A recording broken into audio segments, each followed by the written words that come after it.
All right, thanks very much, Tim. Well, perennial NBA All-Star Steve Nash has been a force to be reckoned with his entire career, but away from basketball, the Suns guard has had to deal with his diet, making some changes off the court to try to help him a little bit more on the court. And to talk about that today is naturopath Dr. Suneil Jain, who works with Steve.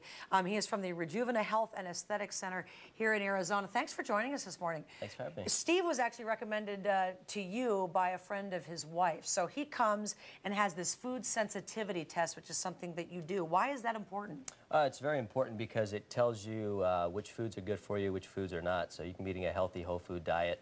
And if you're eating foods that the body doesn't like, then it can cause problems, inflammation, fatigue, poor recovery, etc. And you may have no idea it's because of the food that you're eating. You Correct. may just think it's other factors. Yep. Let's talk about the 5 most common food sensitivities. And I know Steve has 1 or 2 of these. Mm-hmm. And they are sugar. Yep, we got sugar, we have wheat and gluten, dairy, soy, and corn. So when I do this testing on patients, I tend to find 1 or 2 of those in most people's categories. And so what are the alternatives? What can we eat? I know quinoa is something that we can eat, but let's put up on the screen some suggestions for folks who may have one of these sensitivities. Yeah, so what I typically find is wheat and gluten comes up quite often, and probably the most out of all the other on the top 5 list. And so I just kind of brought some examples of some alternatives.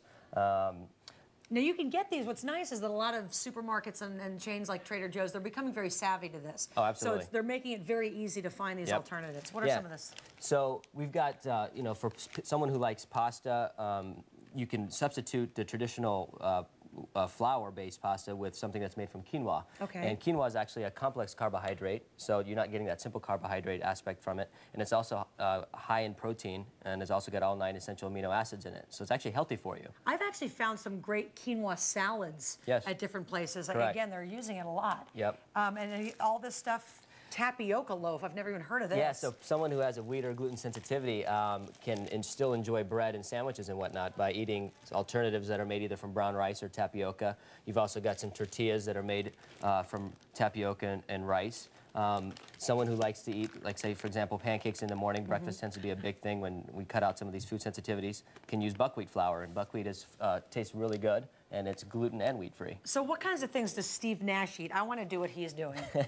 Well, he eats what is his diet like? It's a pretty clean diet. I mean, he eats a lot of just whole foods, a lot of nuts, fruits, and, you know, just wholesome foods. Really doesn't eat much processed, refined stuff, and, you know, you just extracting the maximum amount of energy from that. When you work with an athlete of his caliber, I mean, do they have issues that are a little bit different than maybe what I might have, or are they pretty similar to what everybody else deals with? Well, they're very similar, but the biggest aspect is that, you know, their bodies are stressed beyond belief, you know, so the mental and physical stress that they endure, you know, you kind of have to overcome that. And so diet is even more important in a professional athlete, as it, you know, it's very important in everyone's lives, but it's even more so in those guys. All right, what other things do you do over there at Rejuvena Health and Aesthetics? Because I'm thinking aesthetics, that means exterior, beauty. Yeah, so we do a lot of things on the outside as well as, you know, our goal is to try to get the inside as cleaned up as possible so that it reflects on the outside.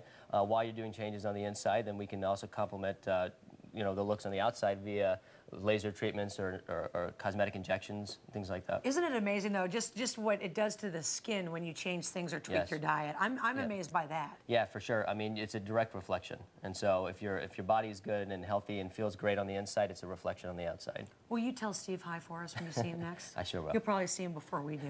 Dr. Jain, thanks so much. We've got the information, Kaylee, on our hotline and our website if you want to find out more about what Dr. Jain does. But this whole concept of what you're eating really impacts how you look on the outside, how you feel on the outside and inside is kind of taking off. Yeah, and I think it's obviously a good thing, right? Hopefully it's becoming a trend, and hopefully we can get some of these really healthy foods to become more affordable and more accessible for everybody, right? Because it certainly makes a big difference in the way you feel